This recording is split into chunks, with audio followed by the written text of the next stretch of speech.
এই এলাকার মানুষের প্রয়োজনের জন্য আমরা ইনশাআল্লাহ মিল্টন যেই দাবি করেছে সরকার গঠন করলে আমরা সেই হাসপাতাল পর্যায়ক্রমিকভাবে এখানে আমরা স্থাপন করব। এই এলাকার মানুষের আরেকটি বড় সমস্যা আছে, 100 ফিটের যে রাস্তাটির কথা এখানে মিল্টন উল্লেখ করেছে, এই প্রক্রিয়াটি দেশনেত্রী খালেদা জিয়ার সরকারের সময় শুরু হয়েছিল, কিন্তু বিগত স্বৈরাচারের সময় এ ব্যাপারে কোনো পদক্ষেপ নেওয়া হয় নাই। যেহেতু দেশনেত্রী খালেদা জিয়া এই কাজটি শুরু করেছেন, আজ এই মানুষগুলোর সামনে আমি বলে যেতে চাই যে ইনশাআল্লাহ 12 তারিখে বিএনপি সরকার গঠন করলে পাগল হয়ে যাবি। যত দ্রুত সম্ভব আমরা সেই 100 ফিট রাস্তার কাজ শুরু করব এলাকার মানুষের চলাচলের জন্য। প্রিয় ভাই বোনেরা, আমি একটু আগেই আপনাদের সামনে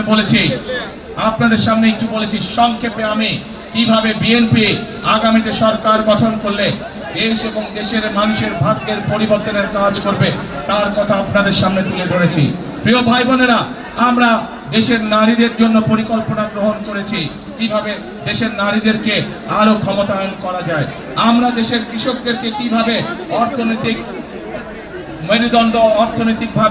মেরুদণ্ড শক্তিশালী করা যায় সেই পরিকল্পনা গ্রহণ করেছি। দেশের মানুষের স্বাস্থ্য সেবা কিভাবে পৌঁছে দিতে পারবো সেই পরিকল্পনা গ্রহণ করেছি। দেশের তরুণ যুবক সমাজের সদস্য যারা ছেলে হোক মেয়ে হোক কিভাবে তাদের কর্মসংস্থানের ব্যবস্থা করব, আইটি সহ ভোকেশনাল সহ বিভিন্ন টেকনিক্যাল ইনস্টিটিউশন গঠনের মাধ্যমে সেই পরিকল্পনা আপনাদের সামনে তুলে ধরেছি। কিন্তু প্রিয় ভাই বোনেরা, এই সকল পরিবর্তন যদি করতে হয়, এই সকল পরিকল্পনা যদি বাস্তবায়ন করতে হয়, তাহলে আমি এবং আমার দল বিএনপি আপনাদের সহযোগিতা সমর্থন ছাড়া সম্ভব নয়। আমি আপনাদের কাছে জানতে চাই, বিএনপি একটি রাজনৈতিক দল হিসাবে আপনাদের সামনে তার পরিকল্পনা উপস্থাপন করেছে, কিন্তু ঢাকা 15 প্রিয় অধিবাসী বৃন্দ, আমি আপনাদের কাছে 12 তারিখের আপনাদের পরিকল্পনা জানতে চাই। আপনাদের কি পরিকল্পনা 12 তারিখে? বুঝি না কি পরিকল্পনা, এখানে শেষ।